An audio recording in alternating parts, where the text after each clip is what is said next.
All right, guys, and welcome to the Casual Nerdcast. My name, of course, is Justin, and joining me are the usuals. So we have Amal, Hi. Andrew. I love how I'm a usual after one show. Well, I mean, you will become a usual, and Evan. I like pickles. All right, I so well, to each their own. This is the topic of the podcast for the next hour. Why the fuck don't you like pickles? All right, so recently I was going through some Kotaku articles, and I found something that was kind of interesting.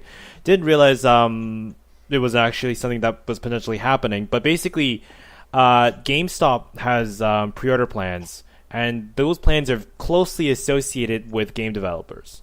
So more or less, they want to get more involved with the game development.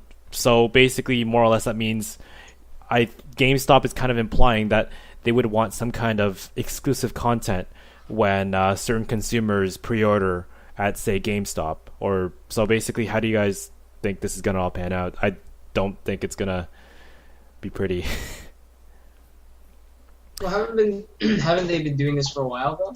They have, but I mean, like in the form of skins. In the form of weapon skins. Yeah. They're not very, for instance, game breaking, exactly. They're kind of taking it to the next level now with the sense that they want to actually add different missions. They want heavier incentives for consumers to kind of go and say, I'm going to pre-order a GameStop because they have this really sweet mission or game mode or whatever that Best Buy and Future Shop are not offering, for instance, something like that. They have been doing it. Like Assassin's Creed has always been really, really bad for this, right? Where Yeah. I remember for Assassin's Creed 3, there was a Mayan temple mission that you got for pre-ordering. I think you could buy it on the PSN. Otherwise, I'm not 100% sure. Sorry, on whatever marketplace or whatever. I just PSN because that's what I played it on. So yeah, I think you could buy it regardless, but I know it was definitely kind of like a GameStop exclusive, EB Games exclusive or whatever, to get it free with the game if you pre-ordered. Right, so this has been going on to a certain extent for quite some time, be it console exclusives or store exclusives. But you're right, for the most part, it has just been simply like, maybe you get an extra gun or you get a skin or you get like maybe some extra online maps or something like that, right? Just very, very small stuff that everybody could have access to if they want to pay for it on the given marketplace. So, I think just as a general poll, do you guys often pre-order games at all these days? And if so, what are your incentives to pre-order at a specific company? I used to. Sorry.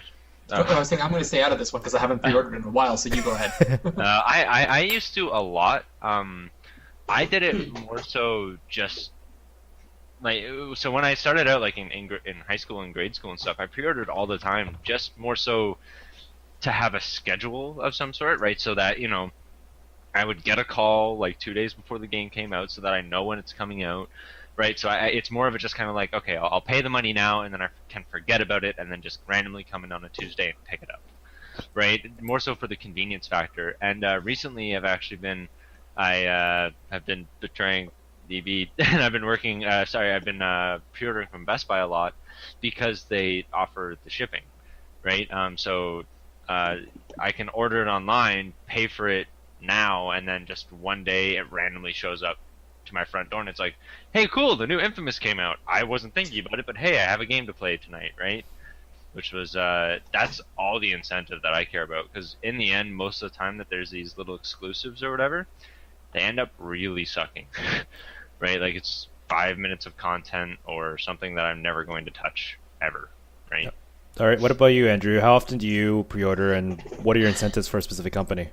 Yeah, I haven't pre-ordered very often in the last while, just because I'm always bouncing between different houses, so I'm not sure where I am when a game will come out. It's going from home and school and that kind of stuff, being a university student. But when I was, sometimes less pre-order incentives and more loyalty incentives, like loyalty cards would actually make me skew towards like Best Buy, or they would give like 400 extra points if you pre-ordered it here, blah blah blah, that kind of stuff. So even because like lately, none of the pre-order incentives have been very compelling. I would like, not at least not for the games I play, and yeah, so there's not been much incentive for me personally. Mm-hmm. All right. That's actually another good point. With Best Buy, they have those like the free 400 points whenever you pre-order a game. So it was more of an incentive for me to do that because they're essentially saying, "Hey, have $5 if you pre-order the game," right? So the game was actually cheaper. Granted, it was in Best Buy gift card, but I eventually, like, I did this a lot last year and the year before, where I just pre-ordered so many games, and it's like, okay, cool. Like now my 10th game or whatever is free, which was kind of really cool, right? Like I don't care about the in-game stuff, but the saving me money part is something that I can totally get on board with. Great deal. Right? Yeah. What about you, Emma? Have you pre-ordered any games? Yeah, like I mentioned, it's been a long time. The last one would have been Battlefield 3, so 2-3 years ago. Wow.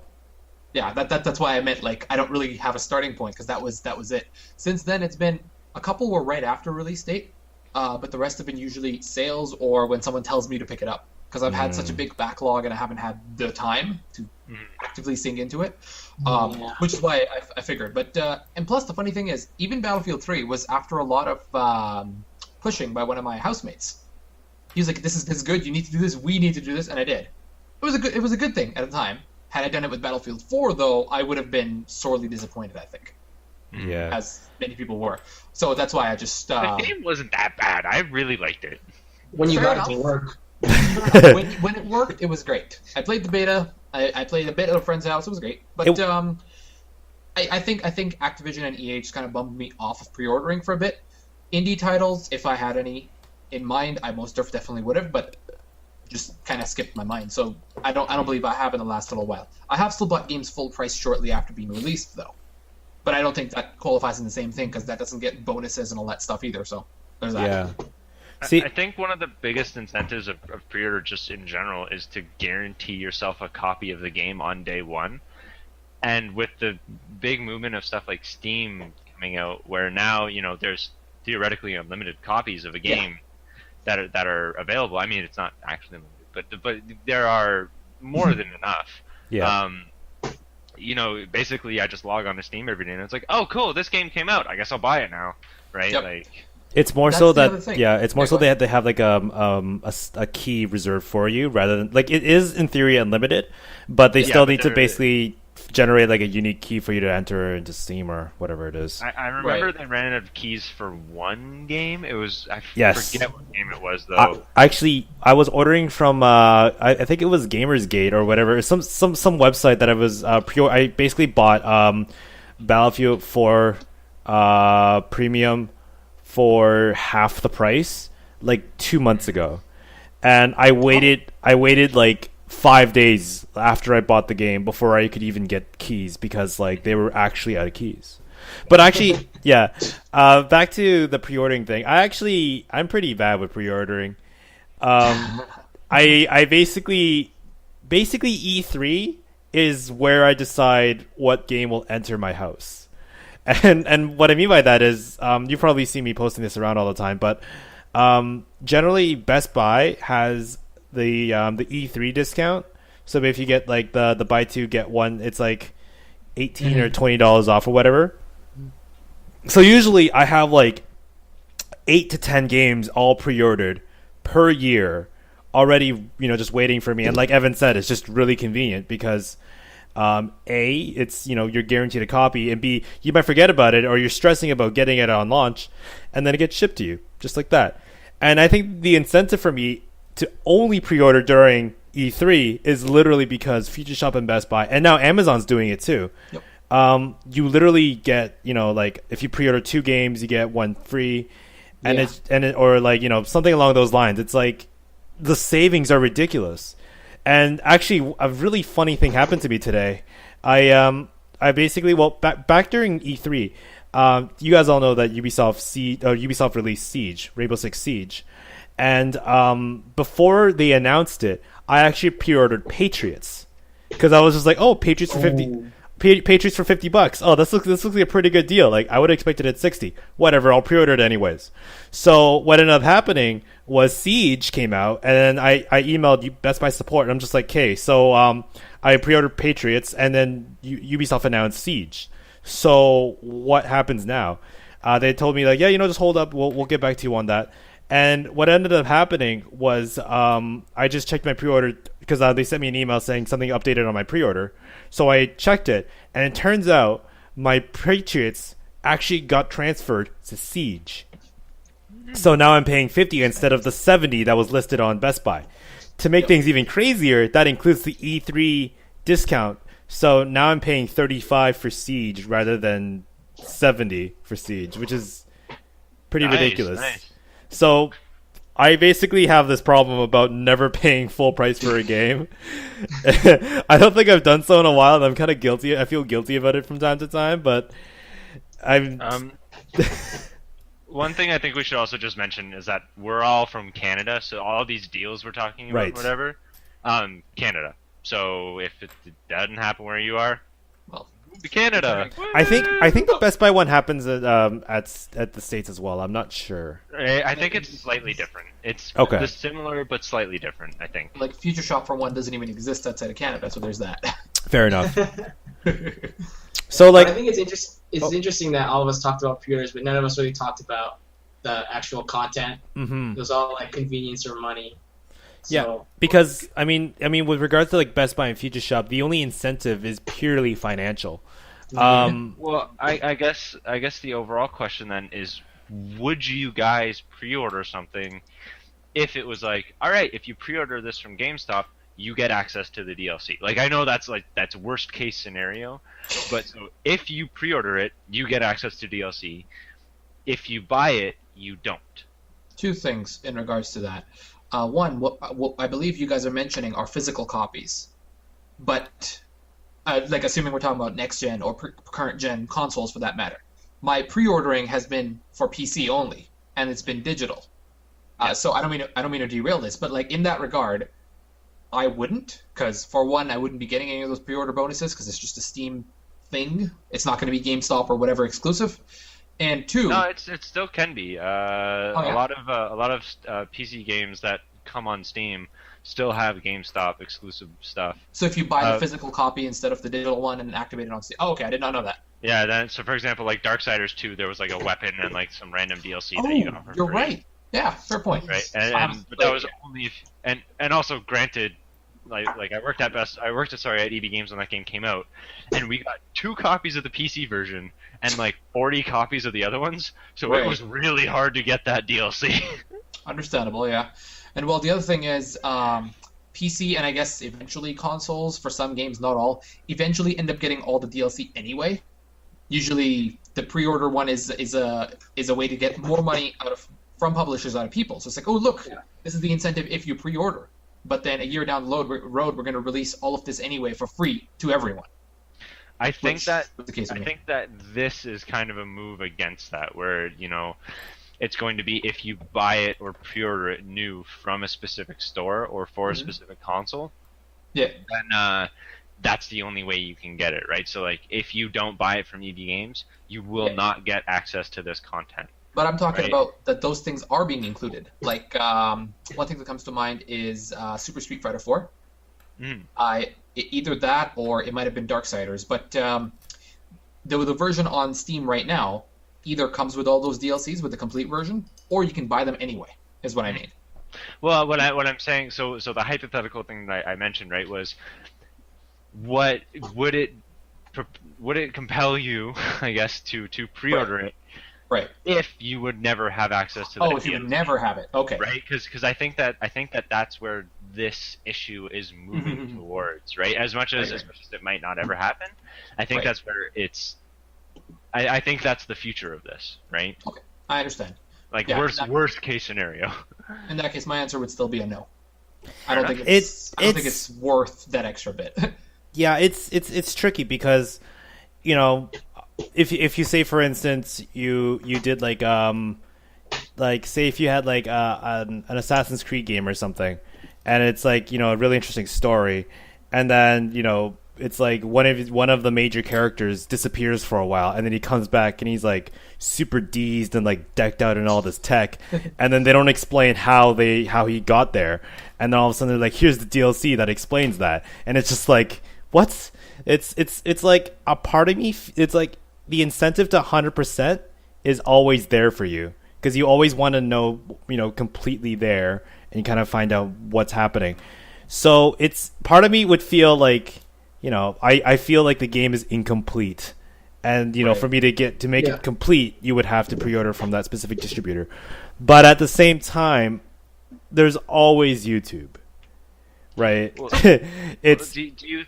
Sorry, continue. Sorry. yeah. So I was saying if it was a specific chapter that was really, really, really important, that I really wanted to know, I'd still think I'd be pretty cheap. Granted that I'm the kind of person that pre-orders, based on discounts. I mean, I made that pretty clear by just pre-ordering a bunch of games yearly and all at a discounted price. So I don't know. It's hard because it's a financial issue. I mean, granted, this issue as a whole is just convoluted, and it's just not exactly what should be geared towards right now for our future of the game industry. Just because this shouldn't be happening. There shouldn't be any kind of fragmentation when it comes to a game. Well, I think this has been going on for a long time. I mean, like the EB Games exclusive DLC, the Best Buy exclusive DLC. That's all been happening. But especially with this new generation, we've been. I think we can all agree that most games seem to kind of just be hitting all systems now, right? Mhm.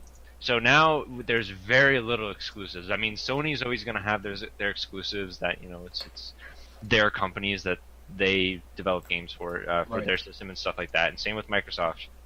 But all of the third-party companies that, for some reason, made exclusive games, are not necessarily doing that anymore. I mean, Bungie is a huge one, right? Like they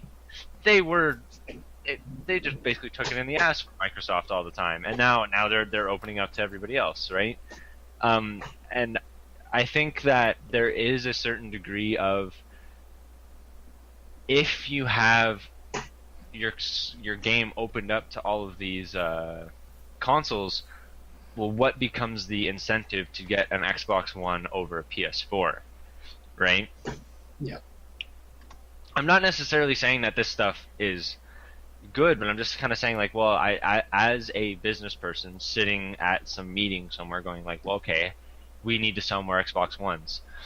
All right, well, let's take the games that are available on both of them and make ours better, right? Which is something that that has been going on. I mean, we've tend to mention the Microsoft money hat, right, where they just throw money at a problem and get exclusive content, and this is almost no different than that. Yeah, and in addition to Sony as well too, because when you watch a Sony press conference, it's just nonstop about how Sony gets it first and how Sony gets the exclusive content about for any game like Assassin's Creed multi-platform game. Sony gets exclusive stuff. Destiny's coming first at the PS4, stuff like that. So it's without a doubt that console wars, they gear towards having exclusives on multi-platform games. It's just a bit more disturbing that, like, if you say, for instance, own a PS4 and you want to pre-order a certain distributor that has more stuff, it's almost like, if I get a PS4, get exclusive content from Sony, and then get even more exclusive content from GameSpot, and it's just like, GameStop, and it's just all the money, not all the money, all the content you can get there. So it's offsetting because, when you want to make a video game, you want to appeal to, well, hopefully that's something you want to appeal to, like, everybody as much as you can. And even like when you're mentioning Bungie was very, very buddy with Microsoft back in the day. Even somebody like Respawn, who basically made Titanfall exclusively for Microsoft products, more or less, just Xbox One, Xbox 360, and Windows. They even said that they're planning on making Titanfall 2 for PS3, I don't know about PS3, but I've heard them say Probably definitely not PS3. probably not PS3, but definitely for like the PS4. because they had to sign a contract, saying that they had to cater to a specific thing. But like, I'm starting to see like exclusivity definitely fading. That's definitely something that's in the market, and that's probably why we're seeing these increases in trying to find ways to kind of drag the consumers a certain direction. But I don't think this is the way to do it. Right. Well, and especially with because I mean it's very obvious that places like EB Games, GameStop, Best Buy, they're dying, right? Brick and mortar stores are dying. The increased cost, like I mean, these stores make on average like $2 to $3 on a new game purchase, right? Like they just don't make any money. They make all of their money from used games, and it's not a viable market anymore. I think that this is kind of the last ditch effort before EB Games shuts down in like 5 years or something. I don't think it's gonna last. I would be incredibly surprised if it lasts to like 2020, right? Like it's not a viable option anymore. I know a lot of people that buy their games straight from like PSN or Xbox Marketplace and stuff like that. I buy all my games on Steam. Like I worked at EB, and even with the discount there, I didn't really buy many games just because it was like, well, I don't want it. I don't want my game this way, right? Yeah. So how often? That's an interesting point that's being brought up. How often do you guys buy used games and or trade in your games back to EB? How often do you guys do it? I'm like half the problem. I just for space reasons and because some like if video games are expensive, I'll trade in almost all my games. Right now, I think I own like for the PlayStation 3, I own only The Last of Us on a hard copy, and everything else is digital. But I make that deliberate decision to like buy the new version usually. Well, PlayStation Plus also has kind of made the way that you're doing it that much easier, right? Where as much as you only own one game because I know you're a PlayStation Plus member, because you have a PlayStation Plus account, it's like, oh well, yeah, I own one physical game, but I have at this point probably like a solid 150 free games from PlayStation. Well, free games from PlayStation Plus, right? Yeah, and I'm just starting to think that like when you buy a used game, you kind of feel like it's like second owned. It almost feels dirty to you because it's like it's been a different person's possession. You don't know where that's been. Even I don't know. It's not buying used underwear. People doing with their video, they're like they play it and then just like I'm just gonna scrub the toilet with the disc first. Yeah, I was gonna say. I'm gonna say like you're not buying used underwear or something. Like it still feels. This is a disc. This is literally a disc that has just been in somebody else's Xbox. It's not like it's cheated on you or something. Hey, hey, buddy, I'm gonna go trade in these games. Can you help me pee on them first? Okay, man. Shit. Like, what? I want to know the difference. Oh man. But I mean, like it's like when you want, I don't know. I guess I just have a interesting attachment to my games. What about you, Emil? Have you ever bought trade in your games or buy used games of any kind? The only thing that comes to mind again, since it's been so long since I bought physical, I bought GTA Vice City from GameStop 8 years ago. 8, count that. For $10. 1, 2, 3. I'm sorry. Yeah. And my dad had to be next to me because I wasn't 17, and the guy was like, "Are you sure you want to buy this?" I was like, "Oh yeah, I've played GTA 3 and 2. It's all good." Bit of comic relief for you guys. I've still got it actually. It's right back there with the PS2 games collection. Nice. Yeah, and it's got like the little like peeling off used game sticker, so it does feel dirty. I will agree with that. But no, like other than that, I've never. Oh, I take that back. I returned a used game too for $2. Again, a shitty PS2 game a couple of years ago. I was like, what am I going to do with this? I'm a bad sample for that. Like, all of my stuff is digital. It's honestly just, like, not worth it at all. Yeah. From the couple of games that I have. So I wouldn't necessarily say that, because, I mean, like, Andrew, you said that you trade in a bunch of your games, right? Yeah. So trading in games is a phenomenal way to take a $60 game turn it into say $20, and then turn the next new release into a $40 game, right? Trading in is an amazing way to reduce the money that you're going to spend on games with games that you're never going to play again. I mean, I'm a horrible example. I don't think I've traded in a game in the past like 10 years. I can't do it. I'm a horrible hoarder. If I trade in a game, it's like, well, I don't have the game anymore. Why would I do that? I bought it, now I own it. Like, why would I trade it in? But personally, I use used games a lot.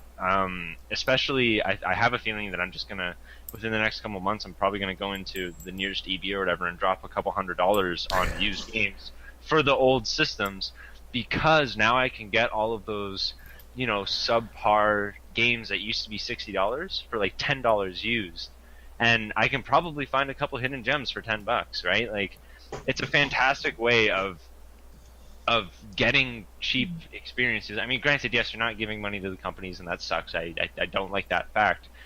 But I mean, as a video game collector, like if I buy like Xenogears or whatever on eBay for $80, I'm still not giving money to the game company. But that's the only way I can get the game now. There's actually no other way that I can buy that game new and give money to the developers. Yeah, that's an interesting point. So I guess, I mean, it just really depends then. I mean, used games are definitely dying, and I think it doesn't help that Steam's got games that are so cheap that it's like, sometimes in some cases even cheaper than used games. Yeah, I was gonna say, like, for the whole, if you buy a game for $60, sell it back for 30, or I could buy it for 10 a couple of months later. It's kind of what I did with BioShock and Dark Souls and. Yes, but if you don't have a PC, Mm-hmm. which the majority of the gaming audience doesn't, right? Like, I agree. The only way that you're going to get these games cheap is, Boxing Day sales, summer sales. Or by the. Yeah, but I still feel like the incentive for people to wait for Boxing Day sales is there. When for my 360 for sure. I mean, I was definitely one of those people. Like, you will not see a used game in my game collection. But I mean, so even. But then I can just argue that same logic for the Boxing Day sale, right? So now you turn a $40 Boxing Day new release game into a $20 Boxing Day new release game, right? And yes, the $20 trade-in is kind of a perfect example. But I mean, having worked at EB for 3 years, I know that there is a correct way to trade in games and there is a very wrong way to trade in games. If you trade in games correctly, you can easily get like $10, $15, $20 per game that you trade in. If you trade in games incorrectly, you can get $2, $3, $4 per game. Right. You just have to hit the promotions correctly, and you have to, like, for example, when Dishonored came out, EB had a deal where I'm just sounding like a huge, go buy games at EB. No, I'm not necessarily saying that. But like Dishonored, they had a deal where if you bought Dishonored, every single day that you didn't trade it in, it lost $1 in trade-in value. So if you bought Dishonored, beat it in like 2 days, traded in, you would get $58 for it. Right? Yeah. Like stuff like that is fantastic. As a maybe 10-year-old kid who gets, well, I guess a 10-year-old kid shouldn't be playing Dishonored, but like a kid who's got an allowance of like $20 a month or whatever, saves up, and now they can make this $60 that they've saved over 3 months last longer than a single game, right? Because I mean, we're all kind of in this great situation right now. I mean, we're students, but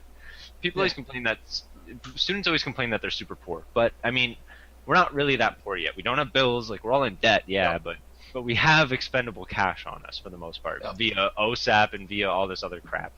But like we have the money to spend right now, but 15-year-old ourselves, 10-year-old ourselves, we got games pretty much. I don't know about you guys, but I got games on my birthday and Christmas. Yeah. Same here. That's it. Yeah. Right? Like, There's actually that whole like schoolyard market where you'd like trade games with friends. Yeah, That was we the like only literally. way. I remember a couple. I think it was you and me, Andrew. But we would literally be like, "All right, so you ask for this game, I'll ask for this game, and we'll swap." Yeah. Yeah, right. Wow. Plan it out. Because well, it's literally like, okay, I have to make this game last 8 months. Like, Yeah. fuck. But if there was a trading in system, so I could get a game, beat it, trade it in, and then potentially, because I could very much it was a lot easier to go to my parents and be like, hey, can you spend $20 on a game? Then can you spend $60 on a game? Right? Like, Yeah. that might have been a lot easier. I mean, we're kind of the wrong demographic to. We're not what used games are targeting. Fair Used enough. games are targeting video game collectors and people who literally don't have enough money to buy games full price Right, on right. console. Which for the most part are Or also just flat out kids who own PCs but don't have a credit card. Good point. Very good point. yeah, Right? yeah, that's a good point. Yeah. So I guess that's gonna be damaging to a specific market then.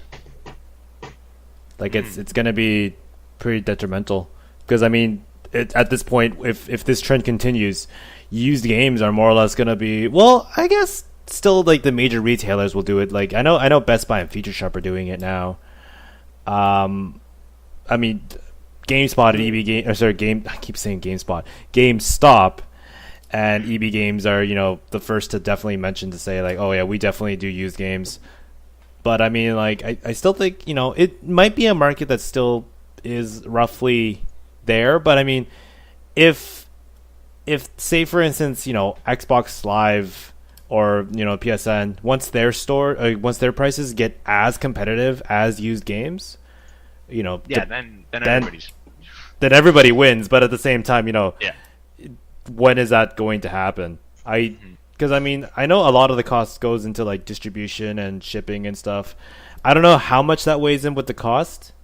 Average developer makes $25 on a $60 game purchase.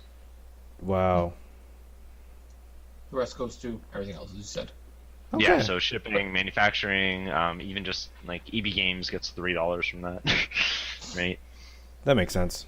Yeah, and I mean another thing that will die with the used game is also, I mean, I'm a huge video game collector. I love going out and finding rare games.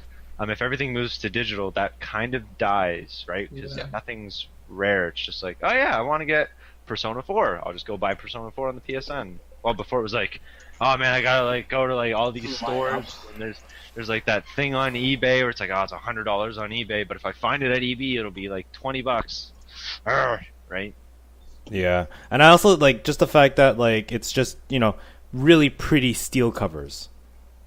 True that. Yeah. Oh, yeah. I recently just cleaned up my room, and I have like basically every I have a Sam Fisher model. I have like I don't have a nice blacklist right now. I only have Double Agent there. But like I have my Halo 4 limited edition right beside like my Master Chief, got my Mass Effect 3 limited edition beside my Normandy, got my steel case beside my Connor. Like my Assassin's, like it's like those things are just so pretty.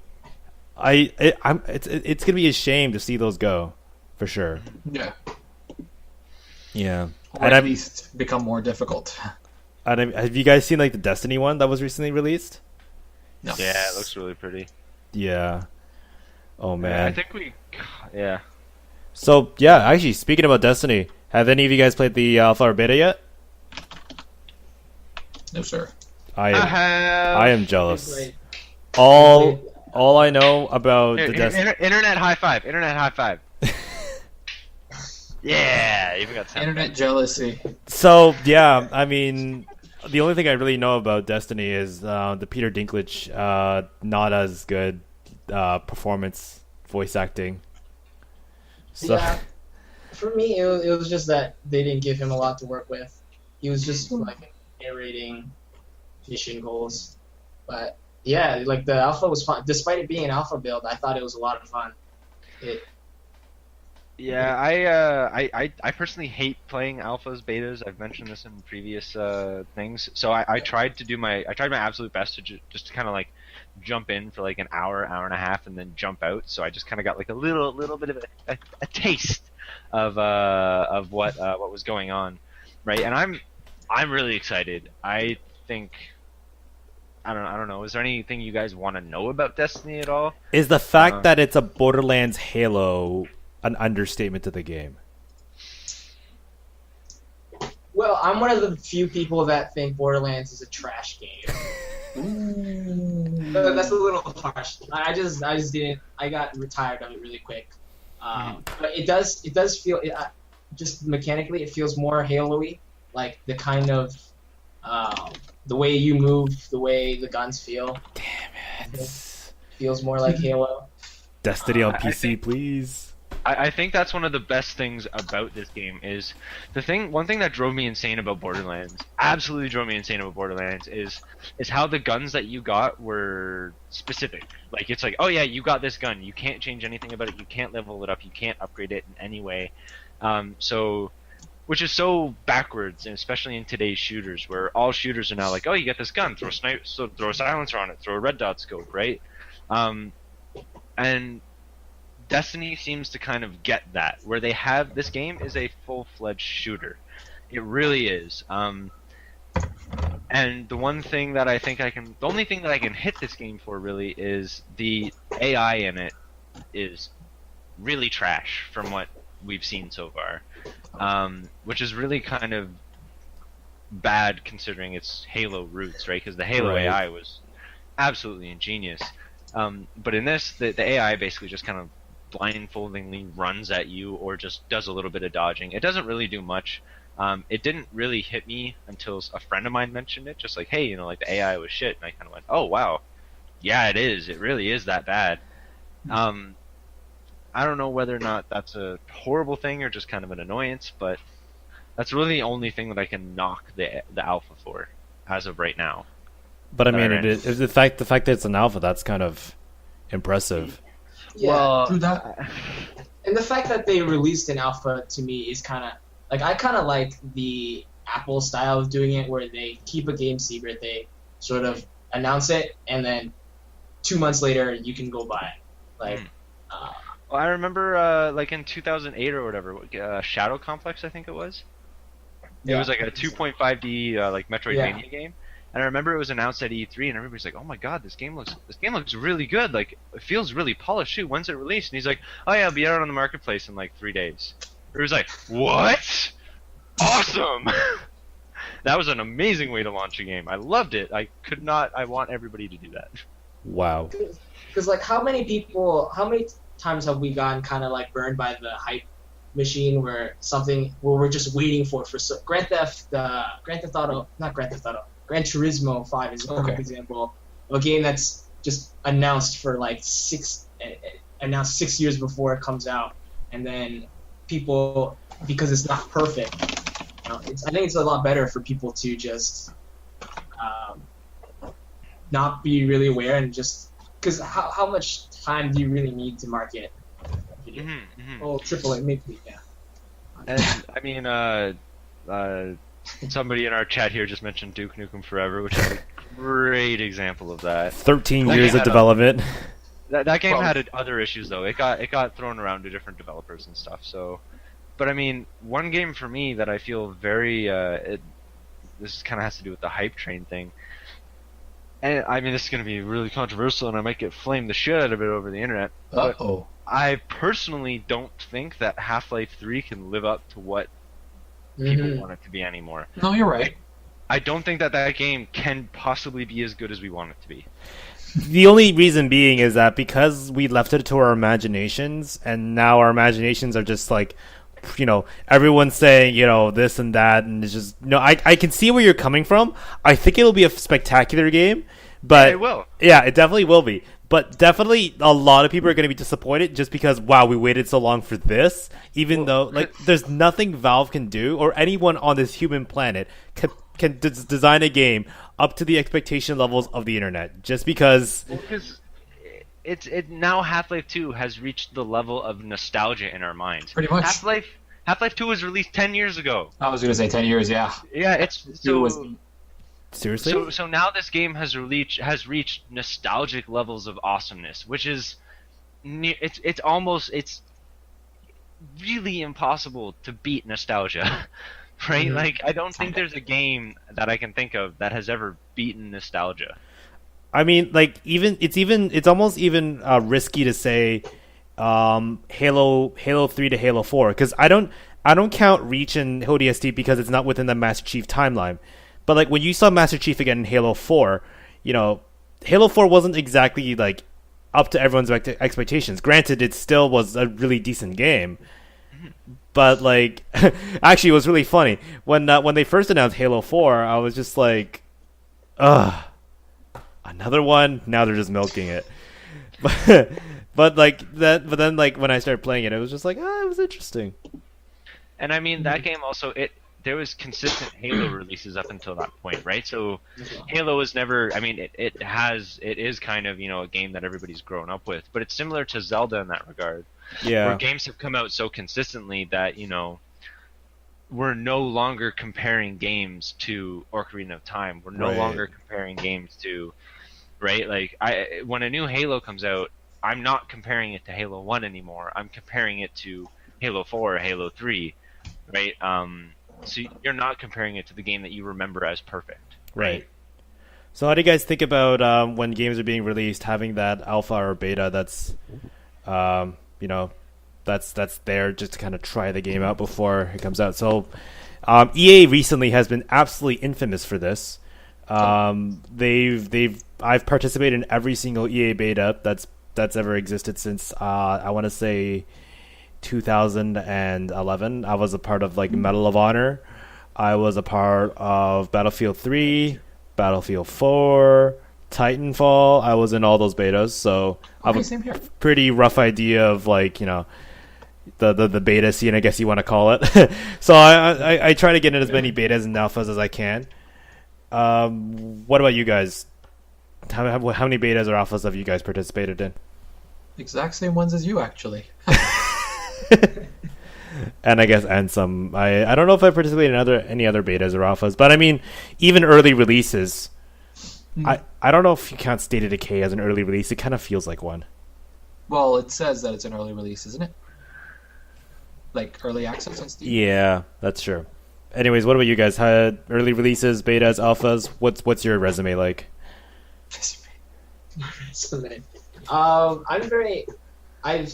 Because I've been recently getting onto like the PC scene, like in the last 3 years. I've been trying, because the beta was always like really cool, and us console players were like, okay, we'll just sit here and wait. But yeah, like I've just become more of I just want like the finished game. So betas and stuff don't really excite me as much anymore as they used to. Especially even like Kickstarter, like early builds or early access stuff. Like I won't put any money into it until it's they say it's done, and I'm like, then I'll put down the cash for it. So basically, you're one of those people that are saying like, I don't care about sneak previews. I don't care about any of that kind of stuff. I just want the complete product. Exactly. So how do you feel when, say, for instance, like I guess Destiny would be your first beta or alpha then? Not my first, but one of my only ones where I felt like I wanted to try it out. Yeah, I think actually, to be honest, like just looking at the game though, I think calling it an alpha is almost wrong.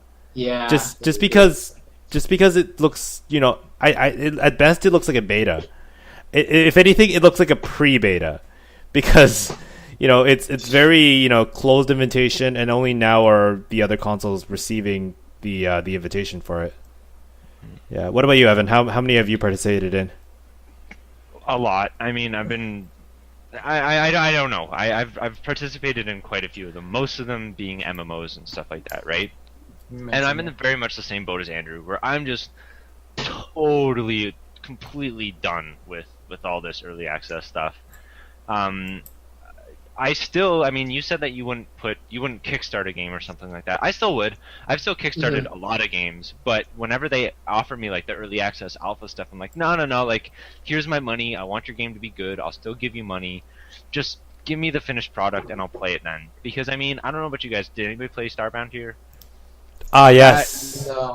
That game was very much the complete like, fuck early access. Like, I'm never doing this shit again because finally this game that I've been waiting for got released that I pre-purchased, and it's like, all right, it's finally out, it's out. And then, yes, they did tell me it was like beta, alpha, whatever, but then they did like 3 character wipes within the first 2 months. It's like, that's absolute bullshit, right? Like, now I put 20 hours into a game, all my progress is gone, and I'm completely burnt out of a game that when it's actually released, probably within like the next 40 years, it will be a completely different game, right? And that just completely, really disappoints me, right? Where now I there's this game that I own that I don't want to play, I've burnt out on, and is going to be better than when I played it, right?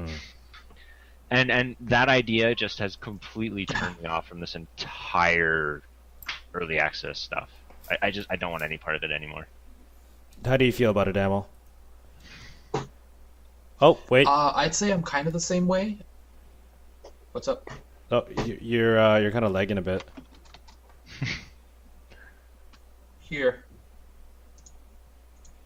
is this better? Sure, I guess you'll just be just talk. You'll just be drumming then.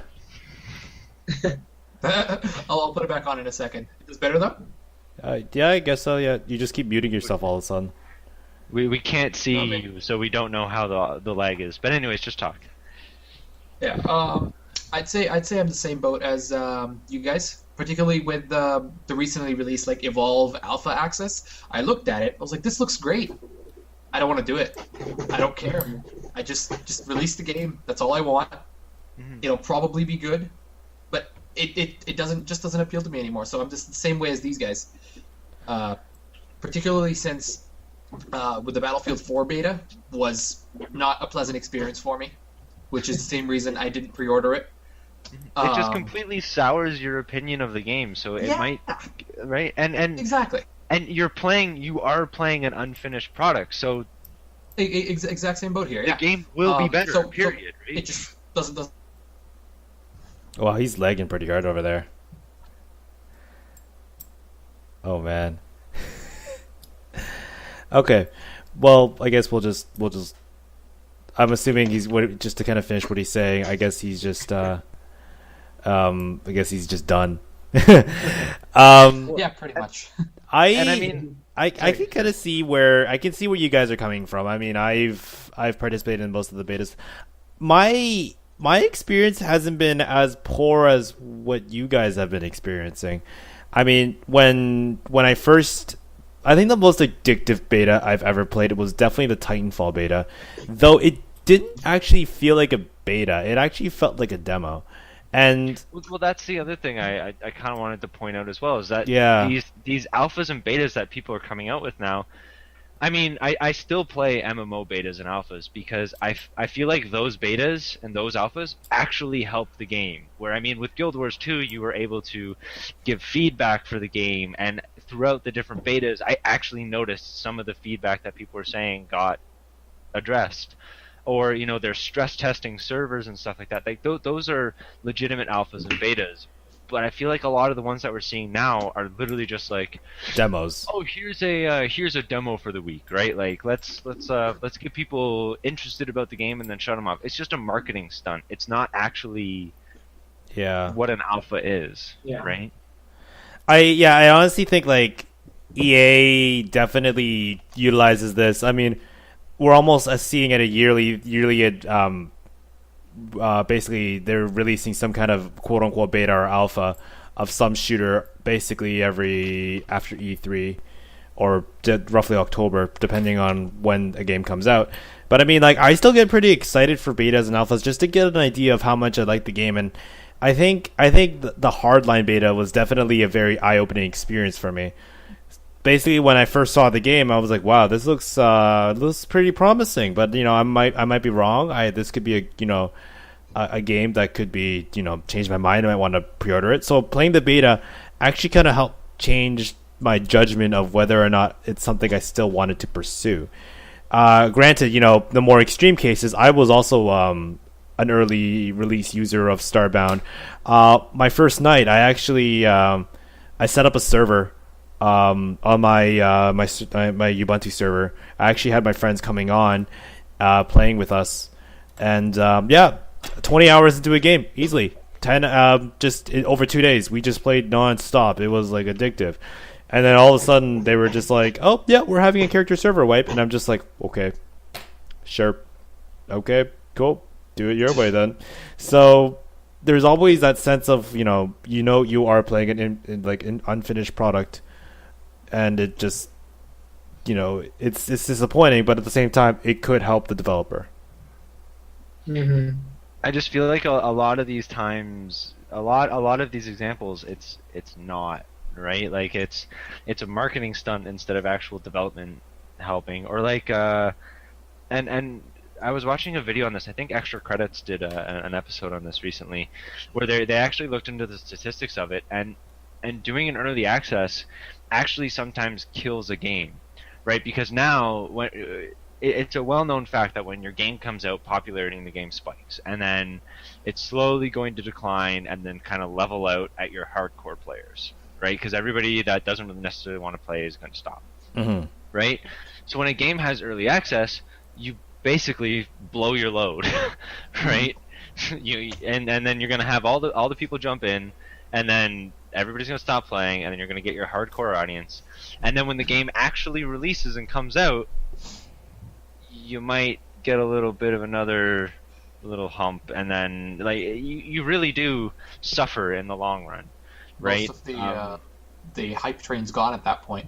Yeah. Exactly, right? And especially for online-based games, this is a horrible thing, because online-based games require a hardcore base of players to keep playing. Because if a new player logs on and there's nobody to teach them, nobody to help them out with the game, or just troll the shit out of them, then they're not going to want to play anymore, right? Because what's the point in playing an online game with no players? That's what causes servers to yeah. start later on too. I mean, there was also that Diablo stress test where everyone was excited to play Diablo 3, and then then there is that error. I forget what it was. Code 3.3. But in that case, if they just had like a stress test weekend, which I think they... Yep, that's what they did. Yep, that's exactly what they did. Yeah, like in that case, it's helping out the game, and I understand that. Like a stress test weekend makes sense in my brain. Like, right. We have servers. We don't know if servers equal players that want to play. We need tests to buy more servers. Done. All right, cool. That I'll play for an hour. Let you guys. I want the game to run when I get it. Like that makes sense to me. That as a technical person, done. I understand. Yeah, and I think there's a big issue with I think when we allude to the fact that games aren't betas and like AAA titles especially, they don't help with the development of the game. I think Battlefield 4 is a good testament to that. Recently with the whole thing that there's some issues with the netcode. Basically, things are out of sync, and they're having lag issues everywhere. Personally, I didn't experience any of these things. It's mostly on console end. I don't know if any of you guys play Battlefield 4 and you've experienced any kind of like inconsistent lag or people getting hit. Besides other, I mean, it's an issue if you only have the beta just there just to kind of promote the game. But at the same time, it's like if you have a beta but it didn't help with the development of the game. And Battlefield 4 was clearly had a really rocky launch. Everyone, even the CEO, admits to that. It's definitely a problem, and I think Battlefield 4 is actually, for the most part, a damaged brand because it's a lot of people are really disappointed with it. Should have launched better. It's an amazing game, but people just don't trust EA anymore because of that fact. And I mean, I guess in that case, it's one of the games that could have benefited more from a strong beta testing phase. Exactly. But I think in that case, you want to have something like a closed beta where you're going to get people that actually care about the game instead of an open beta where you're just going to blow the doors open and you're going to get a ton of people who aren't playing to improve the game but are playing to play the game, right? And that's not what you want in a beta alpha situation. You don't want people making decisions about your game based on that. You want people to help you make the game better. Mm-hmm. Right, and I feel like that's something that's been completely lost, especially with all these like Kickstarter things and early access and Steam Greenlight. Like, I mean, Emil, you talked about Towns before, right? How it was a game that was in early access for a long time. I think it was you that mentioned Towns. I mentioned it. Yeah, I haven't personally played it, and then it just got nixed. Yeah, and it was in beta for ever, like alpha, beta, whatever, and then now that I don't know. Fuck early access. It just didn't fly well with anyone. Yeah, I just want a completed game. I want a game that's finished, I mean, Divinity Original Sin just recently came out. It was in alpha and beta for the past like 3 months. I didn't touch it at all. Now when the Right. game is finally released, I'm enjoying it that much more because I get to play the game that they wanted me to play. Right. Instead of 5 different versions of the game that they kind of want me to play, but they ended up changing by the end. Right. No, I agree completely, man. Yeah, at the same time, I get really excited for things. I mean, like, for instance, I actually participated in the Kickstarter for Star Citizen. I was wow. I was one of those people that helped them get to 34 million with my $60. Nice. And I'm tempted to download their Arena Commander or whatever it is that they have set up right now, but I don't have a joystick yet, so I don't think the appeal is going to be as good as it is on keyboard. So I'm just gonna wait before I download it. But like I'm pretty excited to play that and to kind of help out Star Citizen, just because the scale is just ridiculous with that game. So, and it's one of those games where it's like, you see a lot of footage for it, and it just, I mean, like when you, like at PAX, when they were at PAX East, it was just ridiculous. I was just But- like bleeding my eyes out and stuff. But I think I guess the better way for me to explain all my gripes that I have is that there's a good way to do an early access and a bad way to do an early access, and I think everybody's moving towards doing the bad way of early Right. access. I wouldn't Right. even say that they're doing the bad way. You have to find your good way for your game. Exactly. It's not Yeah. like Sorry. there's That's one good way. Like Mhm. they have to sort of think. Like I think Star Citizen is a great, like, where there's just so much scope and there's so much like excitement around that game that people can sort of get by playing a whole bunch and then having something restart or having it change. But some games, like I don't think that I think a lot of people will play like a beta and treat it like a demo and a free piece and say I don't need to buy the full version. Like this is enough for me. And the Destiny Alpha was very much designed exactly like a demo. They went, we're going to give you access to, an instance. We're going to give you access to an open area where there's a bunch of random quests. We're going to give you access to like a PvP arena. So it was like little tidbits of parts of the game. And, maybe sure it was for testing, but it really felt like a demo. It felt exactly like a demo. Which is an actual. Actu- Oh, sorry. Yeah, I was just gonna say I was gonna say that's one of the things that made me draw towards it again. Sorry, go. Yeah, I was just gonna say, like, when I go on Steam and I look at games, there are actually no demos anymore. Yeah, there used to be a lot. You're right. I can see, like, I try to go on a game and I want to like play it a bit, and it feels like people will no longer understand what a beta is. Mm-hmm. It's because when people hear beta, it's like, oh, I get to try the game for free, and it's like that's not what a beta is. You have no idea what a beta is. And I think that they should definitely change around that terminology before, when someone tries to release a beta and then, everyone just gets mad because, it's a broken game. Because, like, in reality, like, Destiny calling it an alpha, I was expecting subpar graphics, clunky mechanics, nothing working at all. And then all of a sudden it's just like, yeah, we're going to have an alpha, then we're going to have a beta, and then the games are going to come out in September. That doesn't make sense. Yeah. If you have an Yeah, if you have an alpha, that means your game is not ready for release at all. Like, I remember like a lot of like console like for multiplayer shooters, you'd be like, oh yeah, you can have access to the beta 2 weeks before the game comes out, and I'm like, it's already gone gold at that point. Like that's a 2 week window for a demo. Like that's ridiculous. Like, some of these yeah, games. games when they ship to distributors, I'm pretty sure they need like a month in advance. Like, as far as I'm aware, there's a certain timeline where they just can't make changes to the game anymore.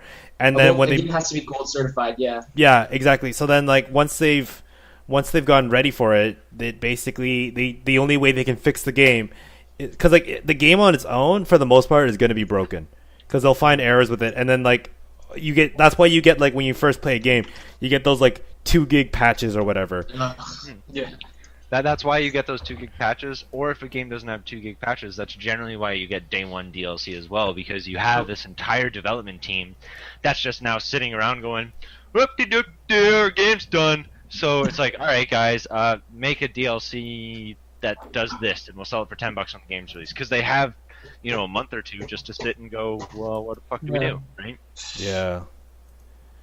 Okay, so I think that They want DLCs in them. so yeah, I guess just to kind of wrap things up for tonight, then, where do you guys see the potential of the future of betas and alphas? Then, do you see it as just like, being used properly?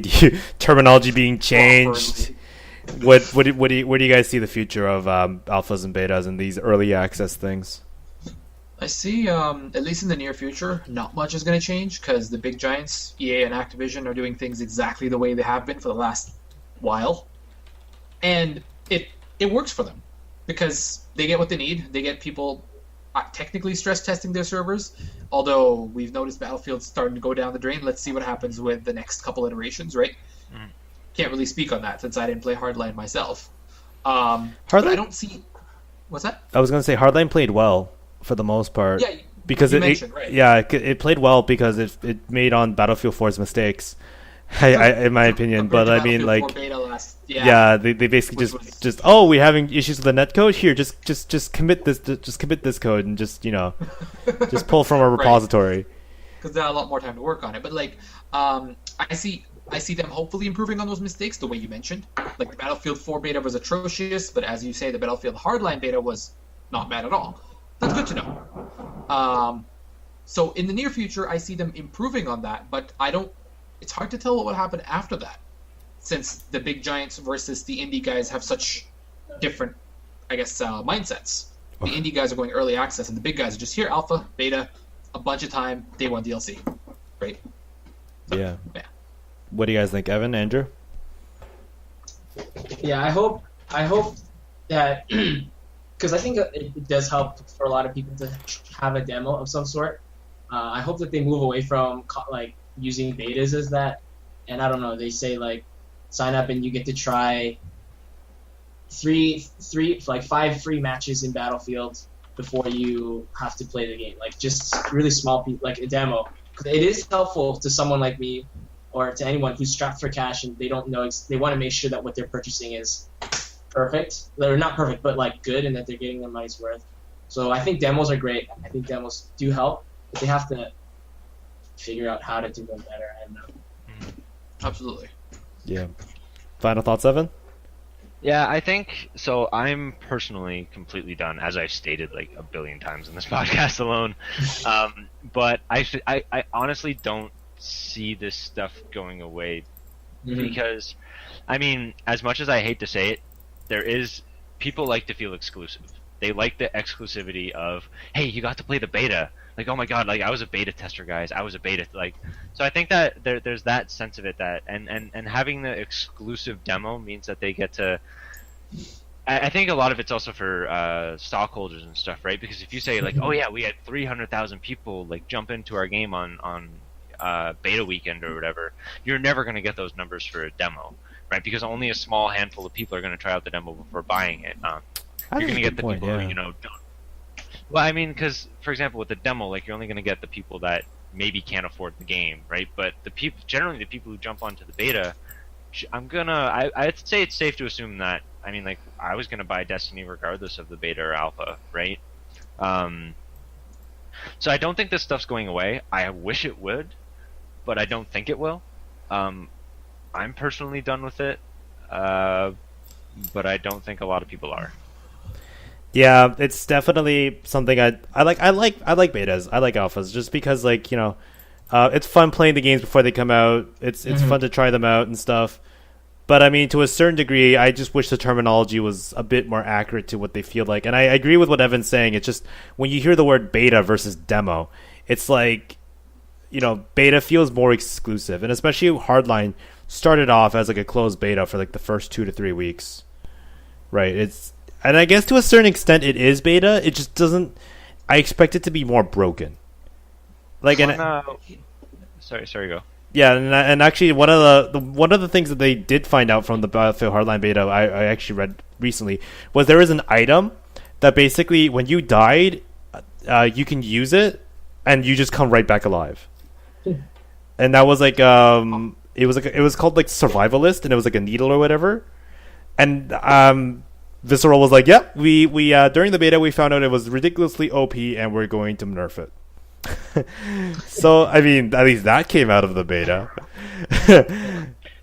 One interesting thing that you mentioned is how you enjoy the word demo over. Sorry, you enjoy the word beta over demo. It kind of makes you feel different. Yeah. Like, there's different connotations to each word. One thing that I find interesting though is when somebody goes to E3 or PAX and they go and play the game, it's referred to as a demo, right? Because they're demonstrating the game to you, and that I would argue that is actually more of a alpha, more of a beta experience than anything that's way before it comes out. released. Yeah, because that's kind of like, oh yeah, only the journalists this is like preview builds, and this is literally, I mean, I'm sure that this same amount of work goes into alphas and demo and betas, but I know for a fact that a lot of studios spend months and months and months of time figuring out what content they want to put in, what aspects of the game they want to show people at their, various events, right? Yeah. Just kind of a something I noticed about the way that you said that. It's interesting. It's interesting. It is interesting, and I feel like it's more or less because it's like it's a demo because we're demonstrating the game, and it's like, oh, it's a beta because we're opening it to people to kind of test it, but at the same time, it's almost like people are treating it as a demo. It's almost the other way around, which is interesting. So it's like the terminology is almost interchangeable in a sense, which is kind of weird. I feel like when I read a preview about a game that's when shown at E3 or whatever, there's always that huge clause at the beginning of an article. This is early access. Like none of this stuff is going to be in game. But when I hear somebody talk about a beta, that it's not necessarily forced as strong, right? Where because betas generally come out very close to release, so it's like, oh yeah, how much work can they get done within this much time? Blah blah blah. Yeah. Just yeah, interesting. It is really interesting. Yeah. All right. So hopefully we'll see some change in the video game industry. We'll see how that goes. Yeah. All right. Thought of a fancy closing yet, Justin? I have not. I still haven't figured it out yet. Well, we should probably mention the new fancy fandangled website that looks like the Not yet. basic Not yet. stuff. It's still we're still working on it. Don't worry. Forget what I said. There is no website here. There is absolutely no website, but we are working on something. Okay. Cool. Surprise. All right, and that's all right. How should we outro this? Thank you for watching. This is Justin and his squad of people who keep him company. Hello, my baby. Hello, my honey. Hello, my ragtime girl. Oh, and please subscribe. Subscribe. Yeah. Click that button. Click that subscribe button. Bye, guys. Bye bye.